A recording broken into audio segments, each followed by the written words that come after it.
still use like an acrylic, really loose acrylic paint to sort of paint the skies. Oh, okay, yeah.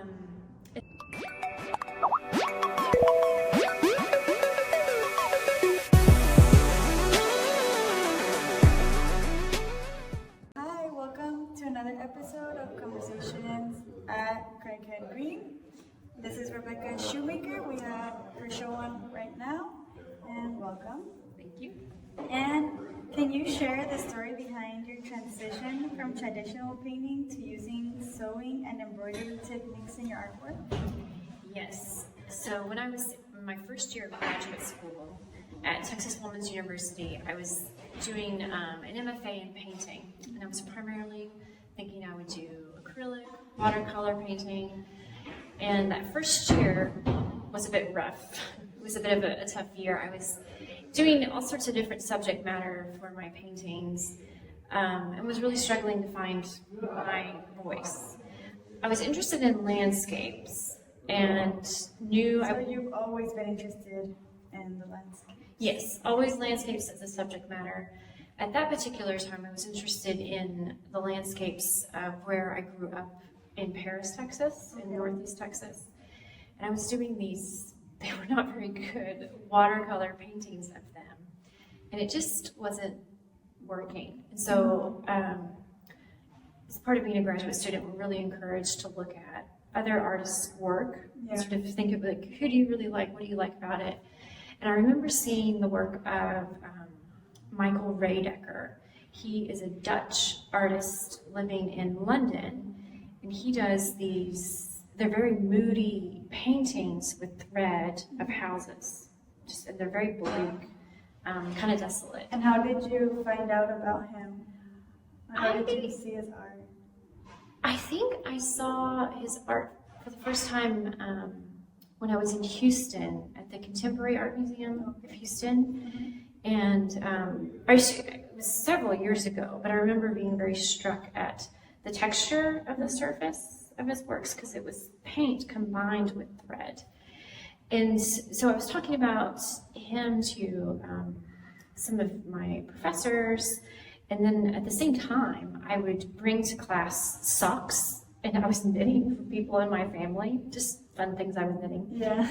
And so one of my professors said, you know, you're doing all this stuff with fiber thread, and you're interested in painting, you're kind of interested in Michael Rebecca. What if you just tried to, you know, sew the landscape, actually combine the materials you seem to really like, which are the textures of different fibers and threads, with your subject matter that you're interested in.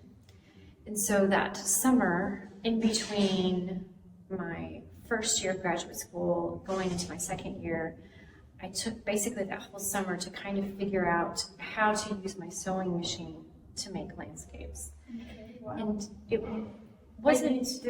You did it on what kind of fabric? I was initially using sort of a cotton fabric you use for quilting, just a plain cotton fabric for quilting, and would kind of paint loosely with acrylic paints, like a background of sky and just a little bit for the land, and then would sew using my sewing machine. It's a straight stitch and a zigzag stitch, and the basic process that is still the same. What I was playing with back then is basically the same as what I'm doing now. I use a different cotton fabric now. It's a twill, cotton twill, so it's sort of like a denim, but not as thick as like a denim twill. It's just a little bit thicker, so it works better with all the threads I'm putting on them. So that's how that got started, and I came back that fall, and I had these, you know, cool landscape things, and my professors were like, this is great, and I was much more excited about them. I was like, I like doing this. I finally found something I really feel at home with. Like you had fun while you were doing it. Yeah, and so it kind of just developed from there. And I just kept trying out different things. And right now you use the same fabric? No, you use the canvas. Yeah, it's a cotton twill, so it is like the denim, yeah. But I still use like an acrylic, really loose acrylic paint to sort of paint the skies. Oh, okay. And then the thread itself is a mixture of cotton, polyester, some silks, basically any fiber that I find that I think is going to give me the texture that I want. I'm not picky. I'm looking more at like what the texture is going to do. Wow, it's pretty, like, it's fascinating. Like, I can't even say it's amazing. It's more. And how do you select the specific materials and colors for each piece? And what considerations do you take into account? Color's a big one. So I feel like I've been doing this for several years now. I kind of know which threads are going to have which colors I want. So that's probably the first considerations. Actually finding the shades of blue, of pink, of brown that I want to use. And because since the strings, like, they're already made. Yeah, they're already made. So I have to kind of use what's already available. And then I also, it is some color theory where I know that if I mix, I have this purpley brown thread that it changes color depending on what's next to it. Okay. Yeah, it's sort of a color theory thing where it can become more purple or it can become more brown or more gray, just depending on. And so color is a big part of it.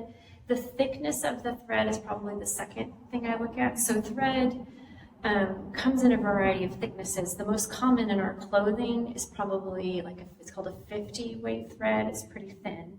Most of the threads in mine are 40 weight. It's a tiny bit thicker. And then for the foregrounds of the pieces, I'll use even thicker threads. So I'll find different threads that sort of have more of a dimension to them. And then we'll use, even silk ribbon, where it's an actual ribbon, and I'll sew with that. And beyond that, it just kind of depends on what texture I want to get. And it really is about texture. So sometimes if I have a new plant that I'm trying to depict, I'll have to just experiment and see what's going to work. For prickly pear cacti, it took a while to figure out how to do the prickly pears because, it's like a flat shape, then it's got this sort of fuzz around it. And so that, it made sense to finally just use hole punched fabric with like just normal hole punch it out, and then just very gently place it wherever I wanted it to be on the piece, and then sew gently on top of it, sort of like a fuzz.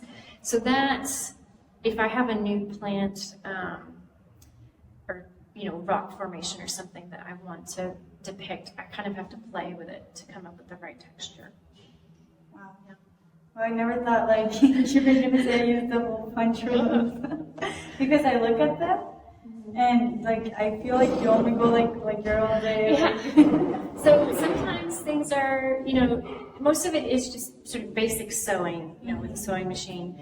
There are a few little tricks though. The prickly pear cactus is one, and then in a couple of pieces, I have actually just loose wool. So wool that normally you'd spin it into like a yarn. Before it gets spun into a yarn, it's just sort of like a loose, it's called roving. And so if I want something like a ground texture that's kind of a soft texture, not very detailed, I'll actually place the wool on the piece of fabric and then very gently sew on top of it. And it gives me this sort of soft texture that I want. Yeah. And what advice would you give to aspiring artists who are just starting their creative journey? Keep trying, and try out a lot of different stuff. That's probably the biggest one. Always be willing to take a class or learn or experiment with something different, because you never know kind of what's going to click for you. And that's true for techniques as well as subject matter, kind of anything. You never know how it's what's going to be your voice, what's going to best express it. So try to play around with a lot of different stuff. Okay. Well, thank you so much for this talk.